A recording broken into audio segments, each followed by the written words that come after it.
بسم اللہ الرحمن الرحیم نحمده ونصلی ونسلم علی رسولہ الکریم۔ یہ کچھ اہم باتیں ہیں ہمارے دین میں، ایمانیات اور عقائد، اس کی بہت اہمیت ہے۔ اگر عقیدہ صحیح نہ ہو تو عمل چاہے کتنا بھی اچھا ہو اللہ کے ہاں مقبول نہیں۔ اور اس کے لیے جب ایمان کی محنت نہیں ہوتی، انسان اپنے ایمان پہ محنت نہیں کرتا، تو جیسے آپ نے دیکھا ایک گھر میں اگر روز صفائی نہ ہو تو جالے پڑ جاتے ہیں، کیڑے مکوڑے آ جاتے ہیں، کپڑوں کی صفائی نہ ہو، جسم کی صفائی نہ ہو۔ ایسے ہی اگر ایمان کی محنت نہ ہو، ایمان کو بڑھانے کی، ایمان کو مضبوط کرنے کی، ایمان کو جمانے کی، ایمان کو پھیلانے کی، تو انسان کا ایمان بھی بوسیدہ ہو جاتا ہے۔ اور جب ایمان کمزور ہو جاتا ہے تو باہر سے طرح طرح کی غلط نظریات، غلط عقائد، غلط سوچیں وہ اندر داخل ہو جاتی ہیں۔ عجیب عجیب قسم کے توہمات، وہمی باتیں جن کا قرآن اور حدیث سے کوئی ثبوت نہیں ہوتا۔ تو اب میں انشاءاللہ تفصیل سے عموماً ہمارے معاشرے کے اندر جو غلط توہمات ہیں، غلط عقائد اور نظریات ہیں مختلف چیزوں سے متعلق، میں ان کو ایک ایک کر کے تفصیل سے عرض کروں گا۔ عموماً 7 عنوان ہیں، اور عموماً یہ 7 چیزیں ہیں جن سے متعلق لوگوں کی بہت عجیب عجیب غلط نظریات ہوتے ہیں۔ پھر ان 7 کی بڑی تفصیلات ہیں۔ نمبر 1، مختلف چیزوں کو مؤثر حقیقی سمجھنا، بتاؤں گا انشاءاللہ تفصیل۔ نمبر 2، مردوں سے متعلق کچھ غلط نظریات ہیں۔ نمبر 3، پیر ولایت بزرگی، اس سے متعلق کچھ لوگوں کے غلط نظریات ہیں۔ نمبر 4، غیب کی خبروں سے متعلق کچھ غلط نظریات ہیں۔ اور نمبر 5، یہ جو صدقہ کرتے ہیں کچھ غلط نظریات اس سے متعلق ہیں۔ نمبر 6، ثواب اور عذاب، عبادت، پاکی ناپاکی سے متعلق کچھ غلط فہمیاں، غلط نظریات، غلط سوچیں ہیں۔ اور نمبر 7، بدشگونیاں، بدفعلیاں۔ اب میں ایک ایک کو تفصیل سے عرض کرتا ہوں۔ اللہ ہم سب کو صحیح عقیدہ، صحیح سوچ، صحیح بات سمجھنے کی توفیق عطا فرمائے۔ اور اس پہلی چیز میں نے آپ سے یہ عرض کی کہ بجائے اس کے کہ ہمارا یہ عقیدہ ہوتا کہ سب کچھ کرنے والی ذات اللہ کی ہے، اللہ کے چاہنے کے بغیر نہ کچھ ہوا ہے، نہ کچھ ہو رہا ہے، نہ کچھ ہو سکتا ہے، ہر چیز اللہ کے حکم کی پابند ہے، وہی اس میں وہ چاہے گا تو دوا ہمیں شفا دے گی، وہ نہیں چاہے گا تو نہیں دے گی۔ لیکن ہو کیا رہا ہے کہ عموماً مختلف چیزوں کو مؤثر حقیقی سمجھتے ہیں۔ اب اس کی پھر بڑی تفصیل ہے۔ میں نے تقریباً 8 چیزیں ہیں، 8 چیزیں، اور ان کی تفصیل عرض کرتا ہوں۔ نمبر 1، اسباب کو مؤثر حقیقی سمجھنا۔ نمبر 2، مختلف پتھروں کو یہ والا نگینہ پہن لو تو یہ برکت ہو جائے گی، انگوٹھی میں یہ والا لگا لو تو یوں ہو جائے گا۔ نمبر 3، ستاروں سیاروں کو، اخبار میں آتا ہے یہ ہفتہ، پتہ نہیں اب آتا ہے نہیں آتا، یہ ہفتہ کیسا رہے گا، نام رکھ۔ اچھا، نمبر 4،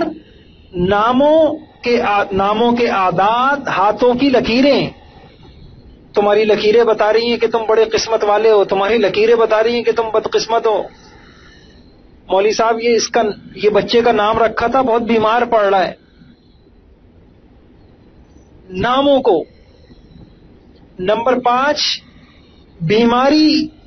بیماریوں کو، اس میں ذرا تفصیل ہے وہ عرض کروں گا۔ بیماری لگ گئی، اس میں صحیح بات کیا ہے وہ میں بتاؤں گا۔ اس کے علاوہ مختلف عملوں کی مختلف تاثیریں، عجیب عجیب، چپل الٹی پڑی ہوئی ہو تو یوں ہوگا، کسی کے ہاتھ میں کھجلی ہو جائے تو یوں ہوگا، ہچکیاں آنے لگ جائے تو اس کا یہ مطلب ہے، کوا دیوار پہ بیٹھ جائے تو یہ مطلب ہے، کٹا ہوا ناخن پیر کے نیچے آ جائے. بھائی ہم مسلمان ہیں, ہمارا عقیدہ صرف ایک اللہ کی ذات سے متاثر ہونے کا ہے. نمبر 7, چرند اور پرند سے متعلق کچھ عجیب قسم کے نظریات ہوتے ہیں. سانپ کو مار دو گے تو اس کا جو جوڑا ہے وہ بدلہ لے گا, فلاں ہوگا. بلی راستہ کٹ جائے تو یہ ہوگا. اور نمبر 8, دینی پیغامات اشاعت اور تشہیر نہ کرنے سے متعلق غلط نظریات. یہ میسج ہے, اگر آپ نے اس کو نہیں کیا آگے سینڈ تو آپ کو اتنا نقصان ہو جائے گا. یہ خواب ہے, یہ خواب کا یہ پرچہ ہے. تو انشاءاللہ آپ نے یہ سیکھنا ہے, اور جو ہمارے اللہ چاہتے ہیں صحیح عقیدہ ہے اس کو اپنانا ہے, اس کو دل میں جمانا ہے, اپنی اولادوں کو سکھانا ہے. اور دل دماغ پہ بس ایک ہی چیز رہ جائے, اللہ اکبر, لا الہ الا اللہ. جو کرتے ہیں اللہ کرتے ہیں, باقی کوئی کچھ نہیں کرتا. اگر کسی سے کچھ نظر آ رہا ہے تو وہ اللہ کے چاہنے سے ہے. اللہ کی چاہت کے بغیر دنیا کی کوئی چیز نہ نفع دے سکتی ہے نہ نقصان دے سکتی. اب بہت اہم مسئلہ حل کر رہا ہوں. سب سے پہلے یہ میں نے 8 چیزیں انشاءاللہ اس پہلے عنوان کے تحت میں عرض کروں گا, اور اس کو خوب اچھی طریقے سے سمجھیے. پہلی بات, سبب کو مؤثر سمجھنا.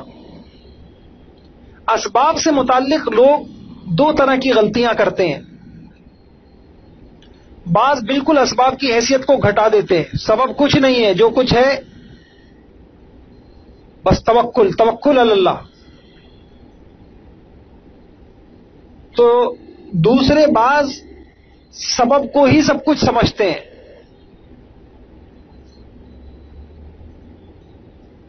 تو بعض لوگ سبب کو مؤثر حقیقی سمجھتے ہیں کہ جو ہوتا ہے بس سبب سے ہوتا ہے, اسباب کے بغیر کچھ نہیں ہوتا. اور بعض اسباب اختیار کرنے کو بالکل غلط سمجھتے ہیں کہ اگر آپ نے سبب اختیار کر لیا تو گویا توکل ہی نہیں ہے آپ کے پاس. یہ توکل کے خلاف ہو جائے گا. وہ یہ کہتے ہیں کہ آپ توکل والے جب بن سکتے ہیں جب آپ تدبیر کو نہ اختیار کریں. اب شرعی مسئلہ ہے کہ جی حکم کیا ہے, اصل بات ہمیں بتائیے, سبب کس درجے میں اختیار کرنا ضروری ہے, توکل کسے کہتے ہیں, آگے بتاؤں گا. اب آپ اسباب کی حقیقت پہلے سمجھیے بہت غور سے. ہم انسانوں کو جو حقیقت انبیاء علیہ الصلاۃ والسلام کے ذریعے سے بتائی گئی ہیں ان میں سے ایک حقیقت یہ ہے کہ اس دنیا کے اندر جو کچھ ہوتا ہے, جس کو جو کچھ ملتا ہے یا نہیں ملتا, سب براہ راست اللہ کے حکم اور فیصلے سے ہوتا. اور جہاں تک ظاہری اسباب کی حیثیت ہے تو اس کے سوا کچھ نہیں کہ وہ چیزوں کے ہم تک پہنچنے کے لیے اللہ تعالیٰ کے مقرر کیے ہوئے صرف ذریعے اور راستے ہیں.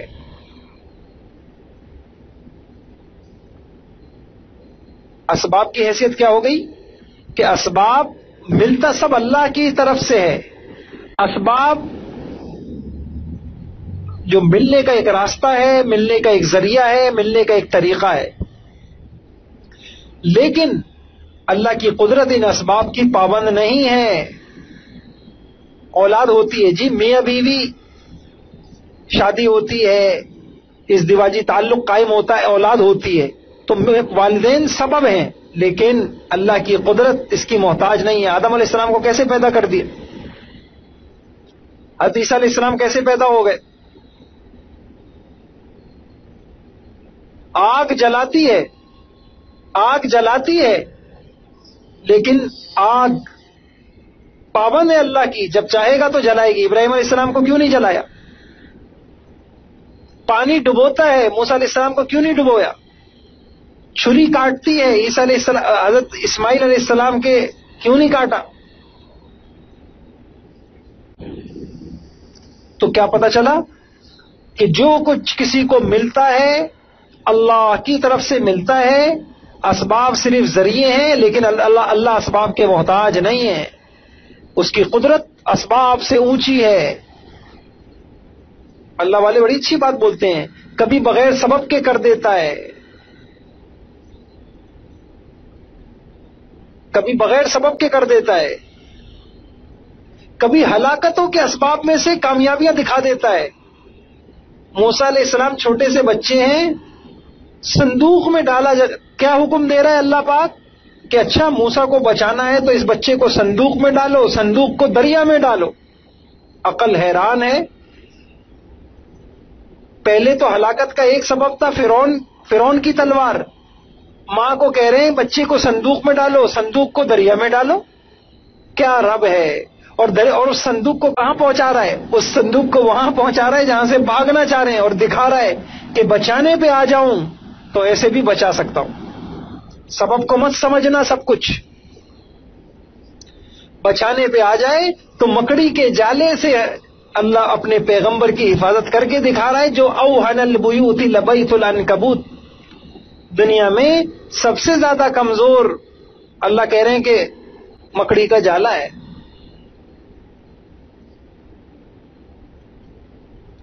میرا رب قدرتوں والا ہے, طاقتوں والا ہے, حکمتوں والا ہے. وہ کسی چیز کا پابند نہیں, وہ کسی چیز کا محتاج نہیں, سب کچھ اس کے ہاتھ میں ہے. وہ جس کو جیسے دینا چاہے وہ دینے. اس لیے کیا کاش کہ ہم ان دعاؤں کو پڑھا کریں. لا مانع لما اعطیت, دینے پہ آئے تو کوئی روکنے والا نہیں, نہ دینا چاہے تو کوئی دے نہیں سکتا. وہ صحت نہ دینا چاہے, ساری دنیا کے ڈاکٹر مل جائیں, صحت دے نہیں سکتے. وہ عزت نہ دینا چاہے, ساری دنیا کی عزت کے اسباب جمع کر لو, بادشاہت بھی لے لو, کرسی بھی لے لو, پیسہ بھی لے لو, اچھے کپڑے بھی لے لو, بنگلے بھی لے لو, گاڑیاں بھی لے لو, لوگوں سے اپنی تعریفیں بھی کرا لو. وہ عزت نہ دینا پہ آئے تو عزت کے ماحول میں رکھتے ہوئے وہ ذلیل کر دے.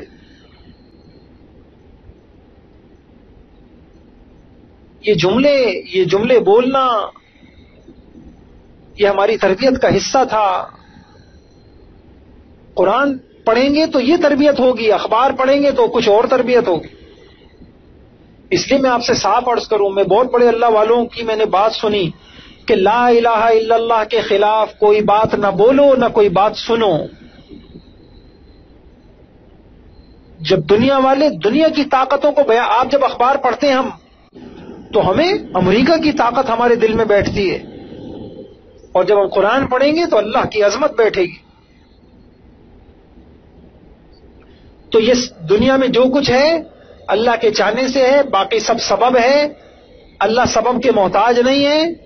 اب کتنے پیارے یہ جملے ہیں, سبحان اللہ. کتنا انسان مایوس ہو, حالات کیا کتنے مریض آپ نے دیکھے ہوں گے, ساری دنیا کے ڈاکٹروں نے جواب دے دیا, اس رب نے کھڑا کر کے دکھا دیا. جن کے لیے موت کی تیاریاں ہوتی تھی وہ جی رہے ہیں, اور جو جن کے لیے امیدیں تھیں کہ ابھی جیئیں گے وہ قبروں میں پہنچ گئے. اچھا, ان بولوں کا فائدہ کیا ہوگا کہ جب ہم ان بولوں کو بولیں گے, ان بولوں کو سنیں گے, قرآن کو پڑھیں گے, اس کا ترجمہ سمجھیں گے, دین کی باتوں کو سنیں گے, تو انشاءاللہ مایوس نہیں ہوں گے. سخت سے سخت حالات ہوں گے, انسان کہے گا یہ میرے لیے ناممکن ہے, انسانوں کے لیے ناممکن ہے, میرے رب کے لیے تو ناممکن نہیں ہے نا.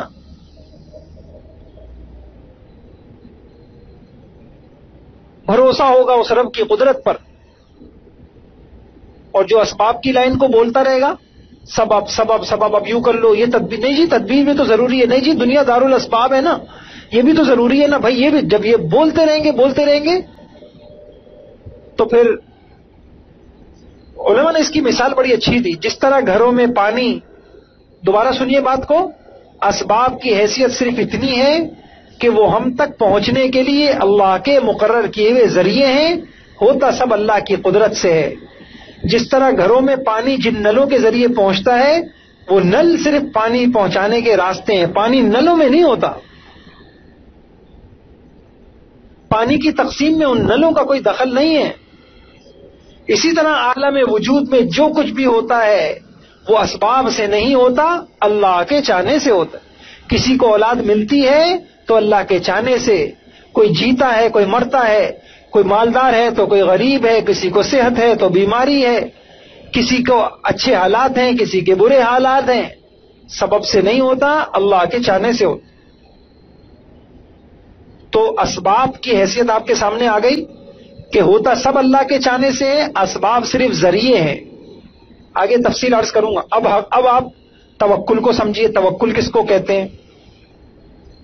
یہ جو اوپر حقیقت بتائی گئی، اس حقیقت پر دل سے یقین کر کے اپنے تمام مقاصد اور کاموں میں صرف اللہ کی ذات پر اعتماد کرنا، بھروسہ کرنا، اسی سے لو لگانا، اسی کی قدرت، اسی کے کرم پر نظر رکھنا، اسی سے امید اور خوف لگانا، اسی سے دعا کرنا، اسی کو توکل کہتے ہیں. پچھلی حقیقت ذہن میں ہے؟ جو ہوتا ہے اللہ سے ہوتا ہے. بلکہ میں آپ کو عجیب بات بتاؤں، میں نے مکہ مکرمہ کے ایک بڑے عالم ہیں، میں نے ان کو یہ بات بتائی، وہ وجد میں آ گئے مکہ مکرمہ میں. میں آپ کو بتاتا ہوں اور آپ کر کے دیکھیے. اللہ اکبر، آپ کر کے دیکھیے، مزہ آ جائے گا. ہم سمجھتے ہیں توکل تو کسی ولیوں کا کام ہے، ہم تو گناہگار ہیں. میں آپ کو بتاتا ہوں توکل کیسے ہوتا ہے. پہلے توکل کی فوائد سامنے رکھیں آپ. بلکہ طالبات کو میں ایک کام دے رہا ہوں، خواتین کو میں ایک کام دے رہا ہوں، آپ لکھیے یہ کام. آپ قرآن سے توکل کے فائدے جمع کر کے لائیں. کتنی خواتین ہوں گی؟ پہلا پارہ ایک لے لیں، دوسرا پارہ ایک لے لیں، تیسرا پارہ لے لیں، چوتھا پارہ لے لیں.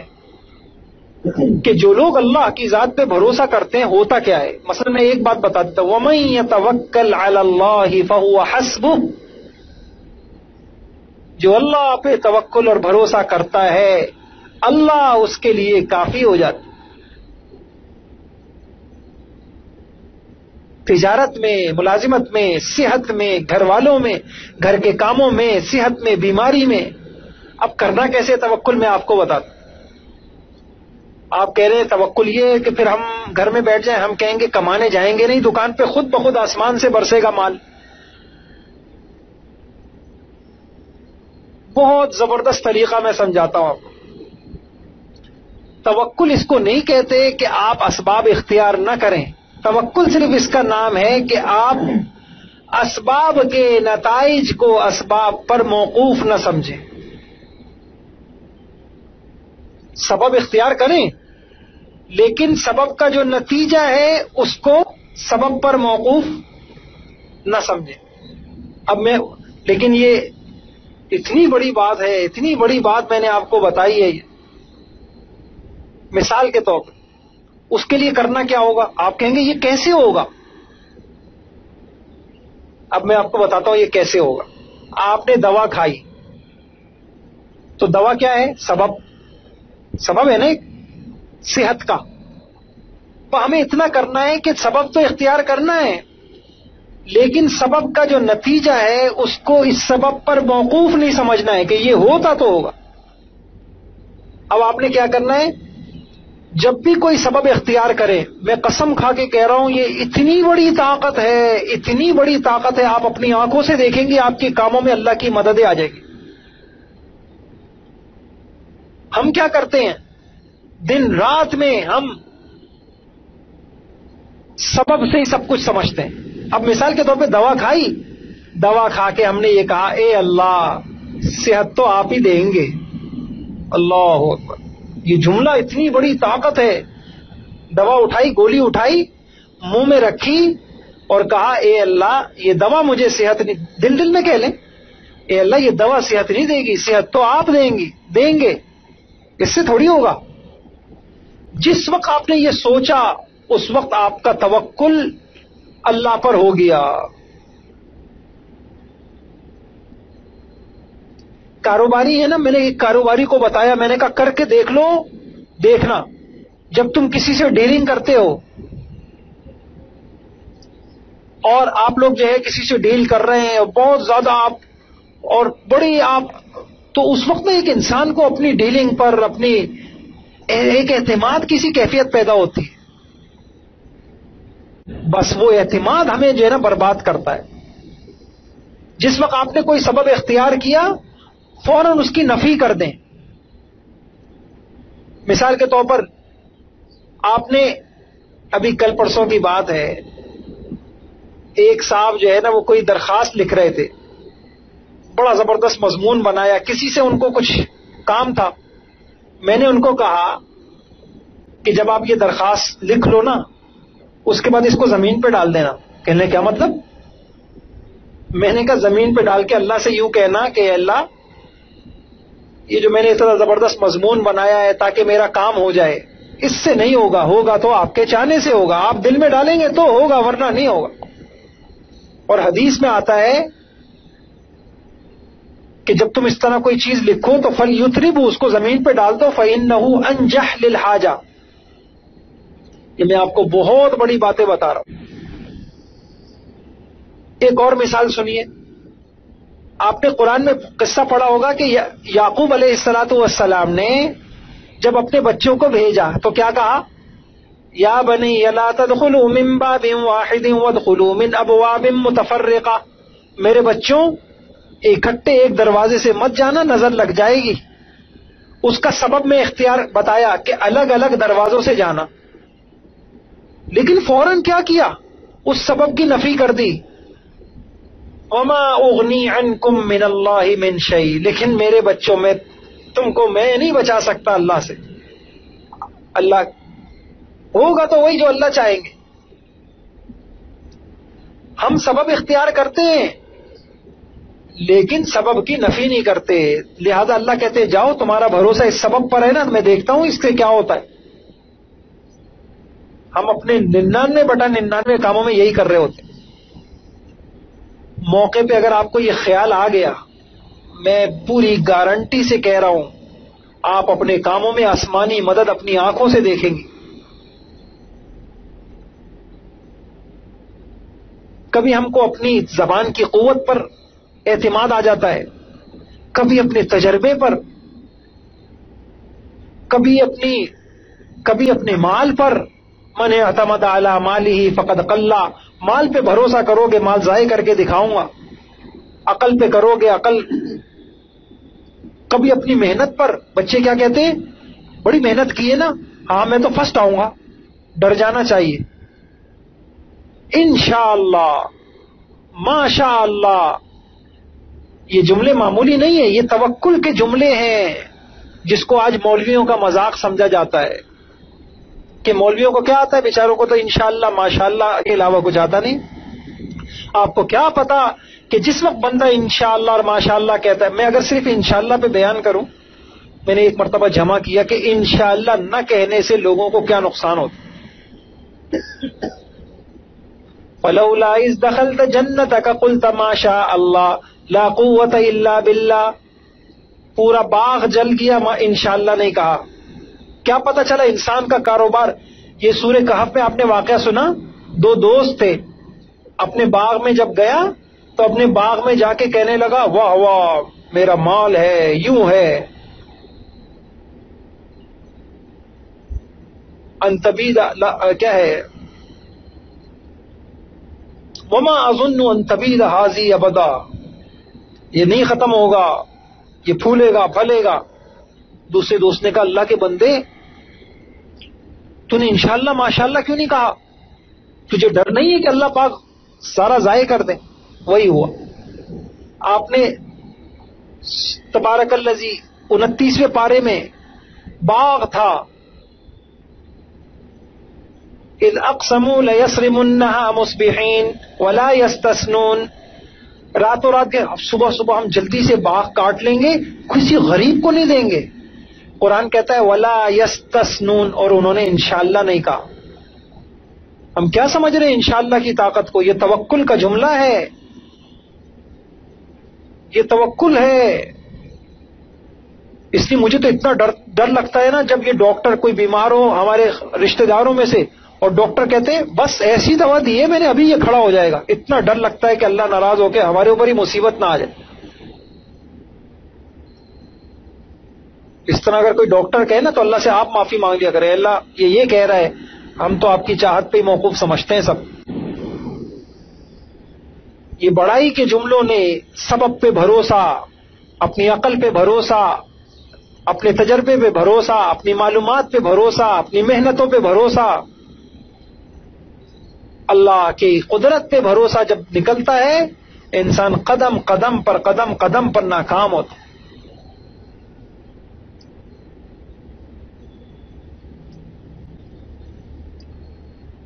تو توکل کرنا ہے ہمیں. توکل کا یہ مطلب نہیں ہے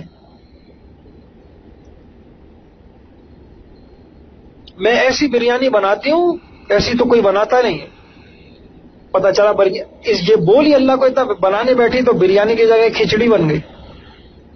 آپ نے دیکھا ہوگا کہ ایسا ہوتا ہے اکثر. وہ کیوں ہو رہا ہوتا ہے ہمارے ساتھ کہ اللہ دکھا رہے ہوتے ہیں کہ تمہیں بہت زیادہ یقین آ گیا ہے سبب پر. میں دکھاتا ہوں کہ میں کرتا ہوں یا سبب کرتا ہے.